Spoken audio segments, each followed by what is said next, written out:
అధికారంలోకి రాకపోతే ఈ రాష్ట్రంలో ఉన్నటువంటి సంక్షేమ పథకాలన్నీ రద్దయిపోతాయి అనేటువంటి ప్రచారాన్ని ఈరోజు ఈ రాష్ట్రంలో చేస్తూ ఉన్నాడు ముఖ్యమంత్రి.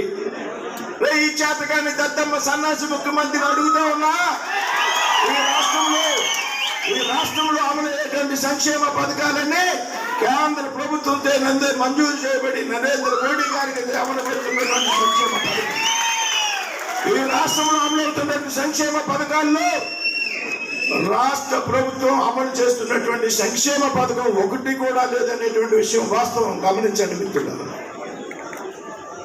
ప్రధానమంత్రి ఆవాస్ యోజన కింద ఇస్తే జగనన్న కాలనీగా పేరు మార్చుకున్నారు. సర్వ శిక్షణ అభియాన్ కింద నిధులిస్తే నాడు నేడుగా పేరు మార్చుకున్నాడు. ఇవాళ గర్భిణీ స్త్రీలకు, బాలింతరాలకు, పసిపిల్లలకు అంగన్వాడీ కేంద్రం ద్వారా వస్తున్నటువంటి పౌష్టికాహారం ఏదైతే ఉందో ప్రతి రూపాయి కూడా కేంద్ర ప్రభుత్వంతో వస్తూ ఉంది. వాళ్ళ ఉజ్వల యోజన ద్వారా గ్యాస్ కనెక్షన్ ఇస్తూ ఉన్నారు ఉచితంగా. ముద్రా యోజన, జీవన జ్యోతి బీమా యోజన, మహిళలకు 33% రిజర్వేషన్లు, ఉచితంగా కరోనా వ్యాక్సిన్, గరీబ్ కళ్యాణ్ అన్న యోజన పేరుతో 2020 కరోనా వచ్చిన నాటి నుండి ప్రారంభించబడి ప్రతి వ్యక్తికి 5 కేజీల రేషన్ ఉచితంగా ఇచ్చుతున్నటువంటి ప్రభుత్వం కేంద్ర ప్రభుత్వం. ఈ విధంగా ఈ రాష్ట్ర ప్రభుత్వం ప్రమేయం లేనే లేదు. కాబట్టి ఈ సంక్షేమ పథకాలు రద్దయిపోతాయనేటువంటి విషయాన్ని దయచేసి నమ్మద్దు. ఏదైతే తెలుగుదేశం పార్టీ సూపర్ 6 పేరుతో ఒక రిలీజ్ చేసిందో, ఇవాళ నిన్న రిలీజ్ చేసినటువంటి ఈ సైకోగాడి మేనిఫెస్టో మనం అంతా కూడా చూసాం.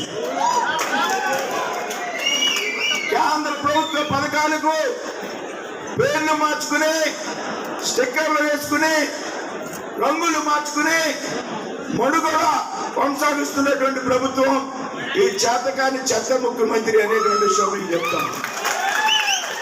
కాబట్టి ఇవన్నీ వాస్తవాలు గమనించండి. రాధాకృష్ణ గారు గతంలో శాసనసభ్యునిగా పనిచేశారు. 2014 నుండి 19 వరకు చక్కగా పనిచేశారు. నియోజకవర్గాన్ని అభివృద్ధి పనుల్లో నడిపించారు.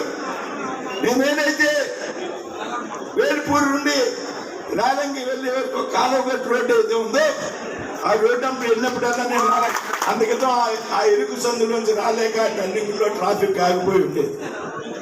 అదంతా ఖాళీ చేయించి 1 సెంటు భూమి కూడా డబ్బులు ఇచ్చి ఎక్విజిషన్ చేయకుండా ఆ రోడ్డు అద్భుతమైనటువంటి రోడ్డు తయారు చేసినటువంటి రాధాకృష్ణ గారు.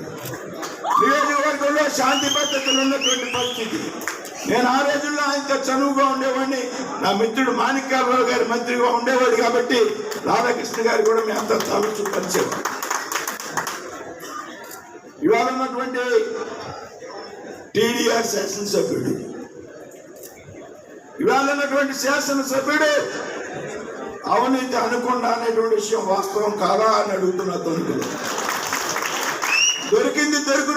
దొరికినట్టు కొట్టేసేటువంటి శాసనసభ్యుడు కాదా అని అడుగుతున్నా నేను. ఇవాళ తణుకులో ఉన్నటువంటి శాసనసభ్యుడు